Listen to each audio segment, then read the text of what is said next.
How can you motivate yourself? This is a question that comes up all the time in coaching. It's come up in my coaching program, Presence, Power, Possibility, recently, and I've shared an insight with them that seems to have helped a lot, which I want to share with you today around how to motivate yourself.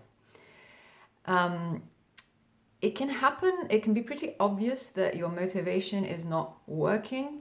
When you go from a high pressure, constantly urgent, highly structured environment where you're just sort of expected to show up and then deliver, to being in an environment where there's less structure, there's less people around you, less of an imperative to do things, so less pressure and less urgency. And of course, being in lockdown has created those kinds of conditions. So in the past, you may have experienced this if you were suddenly taking a break, if you'd been made redundant and finding yourself at home, or for whatever reason you were not in your busy work environment anymore. And so there's this experience of suddenly, what do I do today? What am I supposed to do? What's my purpose in life? And a kind of spiraling that can happen. And then you find yourself days, weeks, months later feeling like you've just wasted your time. But it doesn't have to be seen that way, and it doesn't have to continue affecting you. So I was speaking to a one-to-one client about this, and she is shielding because, or for various reasons. And what I said to her is this: you don't have to put yourself under pressure to be productive. You can shift from the pressurized, adrenalized, highly willful, will-based mode of action to the more creative and flowing mode. They're two different modes. They can combine very well, but the culture teaches us the first. So we have to teach ourselves the second, or at least reconnect with it, and then it just happens spontaneously. And I would summarize it as this: move slowly, act swiftly. So move slowly in the sense that don't force yourself to do something that is just not really right for you in this moment. It's not right for you this morning, it might be in the afternoon, but it's just not right in this moment. So you don't have to pressurize yourself to do it, and you certainly don't have to criticize yourself for not having done it. Instead, be a slow mover. So notice your body. Is it kind of tense? Is it agitated? Is it really slumped? In which case it's not moving at all. And then allow yourself, like a wave, to move slowly. This might look differently for different people, but you will feel it.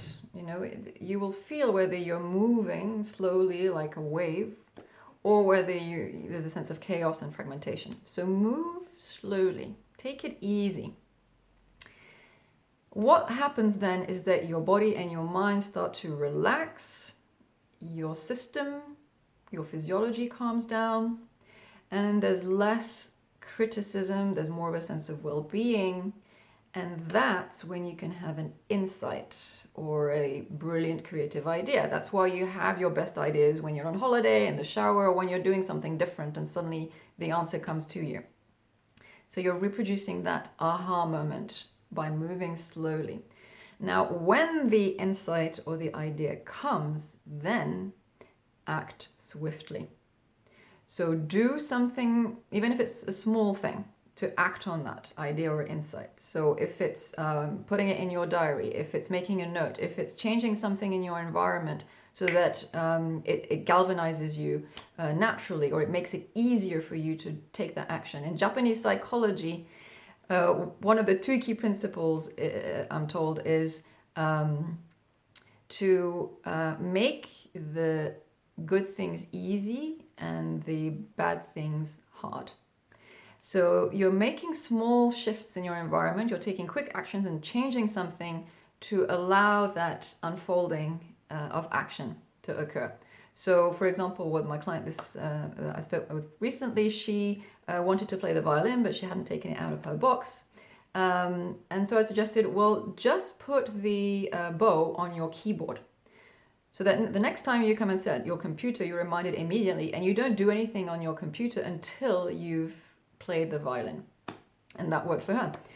Other clients, they wanted to publish online. They wanted to post something online and they were procrastinating. They weren't too keen on doing it. They were experiencing fear of visibility. What are people going to think, and who am I to say this? All those fears that come up when we're more visible. I gave them a deadline and suggested that when they feel inspired to do it, to just do it. It sounds a little superficial and maybe trite.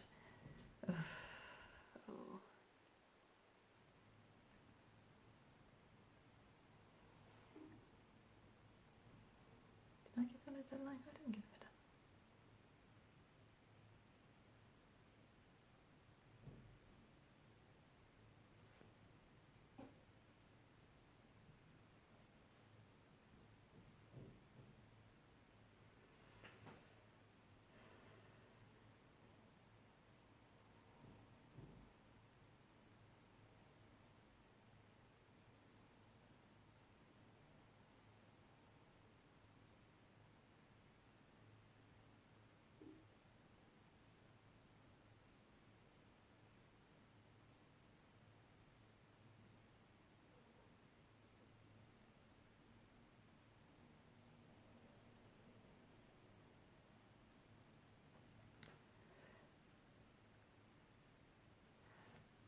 For them,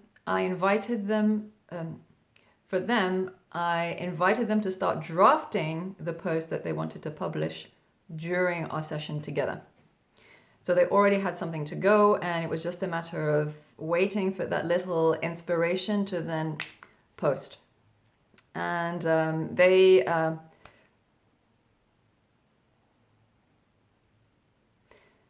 And different things can happen. The point isn't necessarily to reach a result. The point is to go with that flow, to act swiftly so that you're engaging with the flow of inspiration that's coming through you.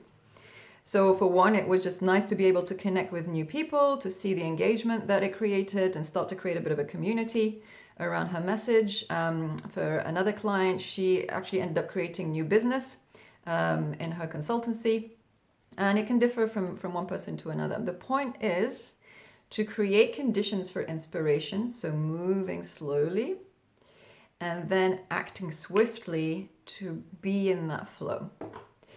So it's not about pushing, it's about actually relaxing, creating a sense of well-being, and then when the inspiration comes, acting swiftly.